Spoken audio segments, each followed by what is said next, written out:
viewers, and welcome to the Car Advisor Videocast. My goodness, I was able to say that without mucking it all up. It's the 3rd of January, and today's video is all about Brexit and how it might affect your next vehicle purchase, or it may not. You're going to find out in a few minutes as to what might happen in the car market. It's the Car Advisor blogcast with me, Hugh Hattrick. Now, I've been searching the car market and researching the car market for over 30 years. In fact, even when I was still at school, I absolutely loved how car dealers worked and how to get a good deal. And I loved buying and selling. So that's why I'm making these videos, to try and help you get a good idea as to how to deal with a dealer, or in turn just go through services like myself at Car Advisor, where we can source a car for you. Now, if you've not been to the website yet, it's cardoadvisor.co.uk, and there's lots of amazing deals on the site. If you go to our services page, you can hire cars, you can get a good deal with We Buy Any Car. There's also, you can drive a supercar. There's all sorts of deals and things available for you there. And if you like the video, please like it and subscribe if you can. It would make a fantastic difference if you could. So let's get started. Brexit and the car sales for 2019. What difference will it make? Now, first things first. In this video, I'm not trying to be political in any way. Whether you are for Brexit or for Remain, that simply doesn't apply in this video. It's simply a matter of where we are today in terms of the Brexit process and how that might affect buying a car or van in the next few months or throughout 2019. So please, this is not trying to be pro one way or the other. Let's get started. I think I've probably said that a few times. Well, we're only about less than 3 months away to the 29th of March when we are leaving the EU. Now, at the moment, car dealers are beginning to get stock levels back to a more normal level, as in September of last year, many manufacturers were caught out with the new world emissions regulations. And in turn, a lot of French manufacturers like Renault really struggled to get any stock at all for their model range into their showrooms. In fact, when I was trying to find the Renault Megane last year, the dealers basically came back to me saying that there's hardly anything new. They're not even making cars. And normally when they were taking their factory holidays in August, they simply extended it. And we hardly got any cars at all till the end of the year. So things are beginning to get back to normal. There's a lot of stock available, especially pre-registered stock. Stuff that's ready to go. And in my view, certainly as we head towards leaving the EU on the 29th of March, things are only going to get better, because as more stock gets ordered through, the dealers have not sold anywhere near as many cars as what they had done last year. And this is what tends to happen.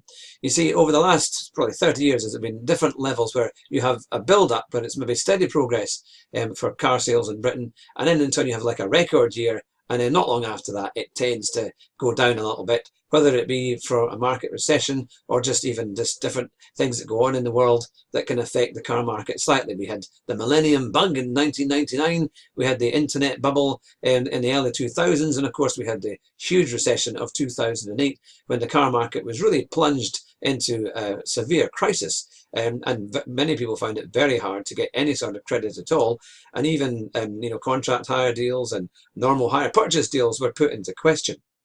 But after about 2 or 3 years, there was a bit more solidity that came back to the marketplace. The values of second-hand cars increased, and in turn it's been pretty steady since then.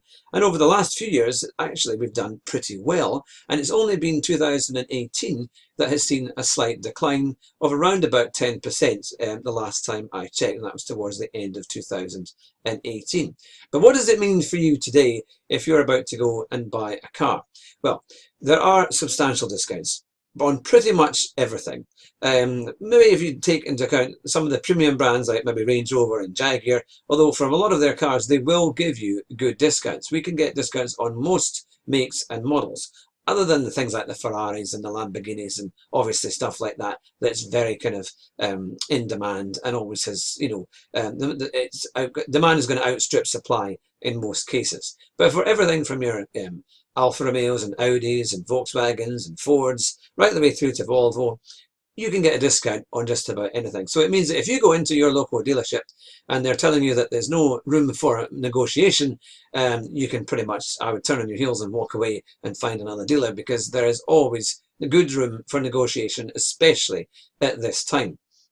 Now, if you are going to order a new car, most dealers will guarantee that price. So even if the car isn't due to arrive till after Brexit, you should still be able to get the car that you've ordered at the same price when you collect it. So in turns, there shouldn't be any price changes. Normally, most manufacturers, dealer networks will guarantee the price when you place the order in the first place. What will happen in April? Well, I think pretty much just what is happening right now. Cars are going to continue to come into the dealer stock, and you'll be able to see them in the showrooms and buy them. We can get cars from dealers from all over the country. We've not had any reason why that wouldn't be the case. Potentially, I think there might be some price rises probably towards the summertime if it's, for example, a no-deal Brexit, and there are maybe some tariffs that will be going on to cars that are exported from the UK. But potentially, I think if that happens, the pound will probably lose value. Maybe not that much, maybe 2-3%, maybe up to maybe 5 or 6%, something like that. So that will probably take away some of the costs that may have otherwise affected UK buying. So I really don't see a major difference in prices. Maybe slight rises, maybe after June time, something like that. But I don't think there'll be anything, and that will be in the list price. Because I really do think that this year the dealers are going to be desperate to push as many cars out of the door as possible. So what does that mean? Well, it means that potentially on even things like the new Ford Focus, there's easily £3,000, £4,000, £5,000 off. If you're not getting that from your local dealer, as I say, come to us and I can give you a quote straight away on pretty much any Ford Focus, and that's the new model as well, which is impressive. And it's like that across the board, for Vauxhall, for Peugeot, very, very good discounts on Peugeot, and BMW, Mercedes, Audi. They are all putting money because they know that the UK buys an awful lot of German cars, especially. So if you're in line for a new car and it's from Germany, if you're a bit of a BMW fan, then there is going to be even better deals. I mean, just having a quick look on Auto Trader the other day, when we found brand new BMW 5 Series Estates for just £27,500. I mean, at that kind of money, you're barely above an Astra Estates list price, and you're getting a BMW for it. And when you put them through finance for things like a personal contract purchase, they come at very, very reasonable monthly figures. And I really only see that getting better this year, because last year it wasn't as good as they had hoped. They are desperate to try and beat it, and to try and make sure they do much better sales. Lots of dealerships around the country at this time are also having special sales on. They've already, some of them were open yesterday, from the 2nd of January, with their big sales. So there's lots of excellent deals. And just remember, when you get the deal, be very careful when the salesman puts it on your side of the desk and you can see the figures. Make sure that, for example, you actually see the APR rate and not just the interest rate, because sometimes they can say, oh yes, that's the same as the APR, which of course it isn't. It's normally about half. The interest rate is normally about half the rate of the APR rate. So if your interest rate is 5%, your APR is round about the 10.5% thereabouts kind of level. So be prepared for that. And if it's starting to go up to 12, 13, 14%, then I would be saying no. You want to bring that APR rate down. And then most, certainly franchise dealers should be able to offer you a much better deal, because they've got manufacturer-backed finance plans, which would make it very, very low indeed. But you might be looking for a contract hire or a personal lease. Now, I think only in this area, it will again continue to be even cheaper, because again, it's all about how big a discount you can get from the list price, and then also the residual value. And on certain cars, residuals are fairly strong.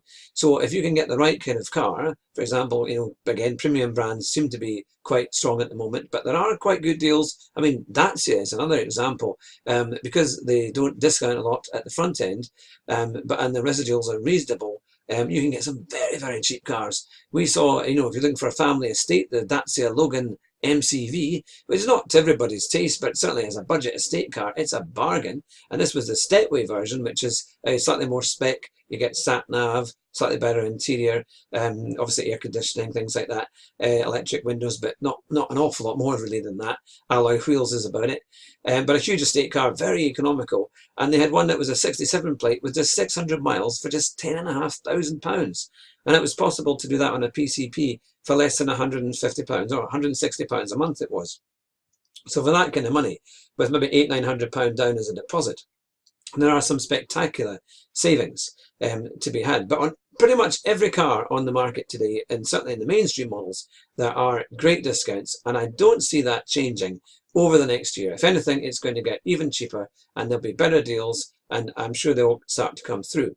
So there you have our take on Brexit and the car market for 2018. Yes, while there might be changes politically, things like that, I think overall the market will just be very competitive, and it's a great time to buy. So if you are looking, please remember to go to our website at cardoadvisor.co.uk, where you can get a fantastic range of deals with our affiliate program at Fair Square. You just click the link on our homepage. You can also go to our services page, and you'll see a whole list of things that you can get there. For example, a better deal on your trade-in price and others too. Thanks for watching the video today, and if you'd like more information, you can go to the website at cardoadvisor.co.uk, or you can give me a call on 01361 315 014 or email info@cardoadvisor.co.uk, and I'll be happy to get back to you and quote you a price and see if we can save you an absolute fortune on your next new car and van. And you can also listen to our podcast, which is available on iTunes, SoundCloud, Podbean and Anchor FM. We try to release a new podcast every week, and we look forward to hearing from you. So have a wonderful few days, safe driving, and we'll be back soon. Bye-bye.